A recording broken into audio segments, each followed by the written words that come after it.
And welcome back to Backspace Academy. In this lecture, we're going to talk a little bit more about EC2. We've already got our hands on EC2. We've run a WordPress server on EC2. So we're going to talk a little bit more now about the purchasing options, the instance types. We'll also talk about the EC2 storage options that are available. And then finally, we're going to finish up by talking about the EC2 container service, which allows us to run Docker images on EC2. When we used EC2 previously, we used the on-demand instances. We launched an instance, and from that point onwards, we were paying by the second, and we didn't have any upfront costs for that or termination costs. And so that's the most common type of EC2 purchasing option that we would use. But there are a lot of others. And so we've got reserved instances. So if you know that you're going to be using that EC2 instance over a period of time, you can reserve that capacity. And so it allows you to purchase at a significant discount instances that are always available.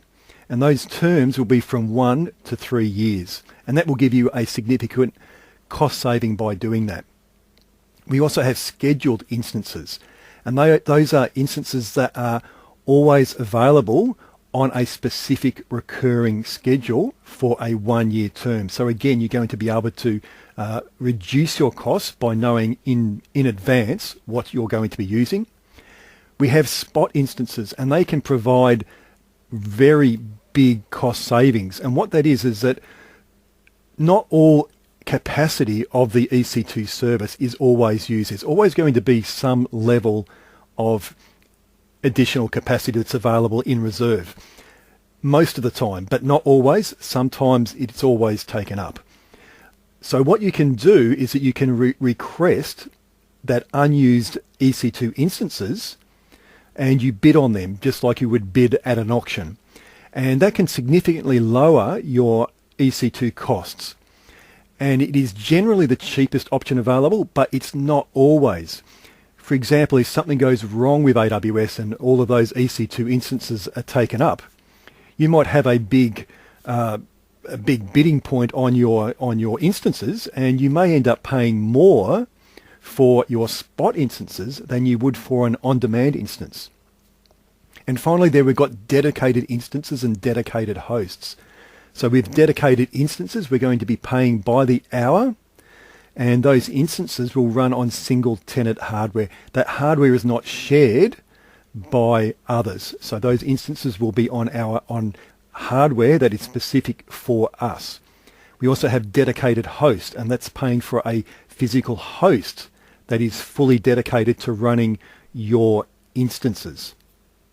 We have a number of instance types available. In the past, we were using general purpose, and for the most part, that is what you would use. It's, like it says, general purpose. It's for normal database sort of applications and small web servers and that sort of thing. And the one that we most commonly use is the T2 type, but there are others in the general purpose category, M type, M3 and M4. We also have compute optimized, and they're for high performance computing environments. If you want a high performance web server, if you're going to be doing a batch processing job and all that sort of thing, if you're going to be doing video encoding, it can be beneficial for that. We have memory optimized, and that's for high performance databases. It's also for in-memory distributed caches. So if you're running, for example, a Redis or Memcached cache, then that will enable really high speed access to that if you're using a memory optimized instance type. We have GPU or graphics processing unit and accelerated compute types, and those are for 3D applications, for machine learning, for crunching complex algorithms, and for crypto algorithms, for video encoding, server-side graphics, and really hard GPU compute workloads. And they're the G3 and G2 types of EC2 instance. And finally there we've got the storage optimized, and they're going to be for your large capacity NoSQL databases like Cassandra and MongoDB, and also for data warehousing applications for Hadoop and that sort of thing. So for big data stuff, storage optimized is the way to go. There are a couple of storage options available for EC2. being Elastic Block Store, or EBS for short, and Instant Store.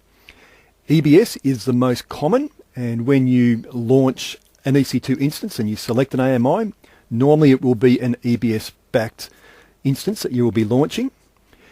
It's replicated within an availability zone. So what that means is if one of those devices goes down, there will be another device that can act as replication for that. But if an entire availability zone goes down, then you're going to lose it.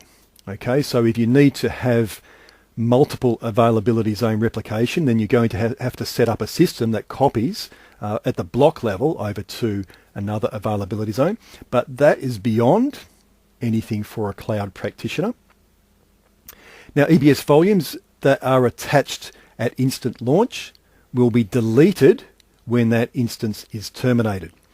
But you can also attach additional EBS volumes to a running instance, and when that running instance is terminated, those EBS volumes will still be intact, and you will still be being billed for those EBS volumes. Now, the second one there we've got is Instant Store, and that is physically attached to the host server. Data is not lost when the operating system is rebooted, just the same as data is not generally lost on your desktop at home when you reboot your computer. But data is lost when the underlying drive fails, the instance is stopped or terminated. So do not rely on Instant Store for valuable long-term data, but it can be an advantage if you need a higher speed access for your data, but it's generally not very common to use an Instant Store type for storage for EC2. And you cannot detach an Instant Store volume and attach it to another instance. Now, when we launched an EC2 instance before and we launched a WordPress application, we connected to the WordPress application that was running on that EC2 instance. We logged into our application. We didn't actually log in to that EC2 server as such. So we didn't get to the Linux command line, for example. But that is something that if you go on to become an associate certified AWS professional, then you'll be doing a lot of. You'll be connecting into EC2 instances, you'll be running Node.js applications, you'll be doing a lot of stuff like that. So to remotely connect into an EC2 instance, you require AWS access keys, and they're going to be different to your username and password, and they consist of an access key, which will be something like that there, and they also consist of a secret access key, which is going to be a little bit longer like that. And when you, depending on what type of EC2 instance it is, whether it's Linux or Windows, you can remotely connect in to that EC2 instance. With the Linux, you do it using Secure Shell or SSH. So if you're using a Mac or Linux desktop and you're connecting into a Linux instance, you can use the console of Macs and Linux, and it will have SSH capability in there. As long as you use your credentials to log in, you'll be fine. But Windows will require either an SSH client put on there, PuTTY is one, or a bash client. So if you're using Git for Windows, then Git for Windows will come with a bash client, which makes it quite easy to use. For Windows, we've got the remote desktop protocol that we can connect in again using our access key and secret access key. We can connect into a Windows server instance using RDP. And finally, we've got the EC2 container service, or ECS for short. And that uses the EC2 service to run Docker containers. So what is a Docker container? Well, straight from the Docker website here, Docker containers wrap up a piece of software in a complete file system that contains everything it needs to run. The code, the runtime, the system tools, the system libraries, anything that you can install on a server. This guarantees that it will always run the same, regardless of the environment it is running in. Now, I'll give you an example. You may have an EC2 instance and it is running an old version of Linux and it's running the Docker application. And you might be running a container, a Docker container on that instance, and that container is running the latest version of Linux. And that application will still run fine because the container has everything it needs to run. It has all of the runtime and the system tools and system libraries that it needs to run. It doesn't rely on the underlying Linux operating system that is running the Docker application. Now, one thing to take into consideration is that Docker containers can grow to be quite big. For example, you might have a container that has an Ubuntu server image or SUSE or CentOS or whatever it is. That would be around about 200 meg.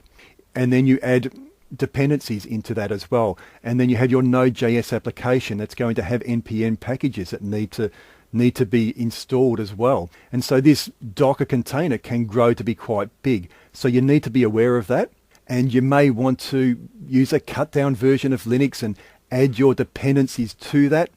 Or you may even want to not use Docker at all and use something like Code Pipeline, which can push out your code and its packages out directly to an auto-scaling group of EC2 instances.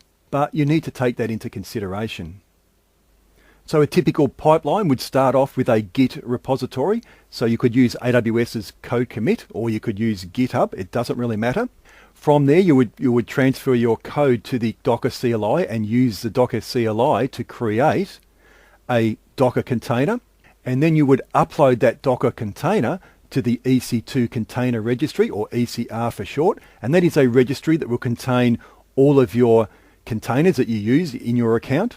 And then you would use the ECR to push that to the EC2 container service, which could then deploy your application in a container to EC2 instances or a group of auto-scaling EC2 instances. So that brings us to the end of the lecture on EC2, and I look forward to seeing you in the next one.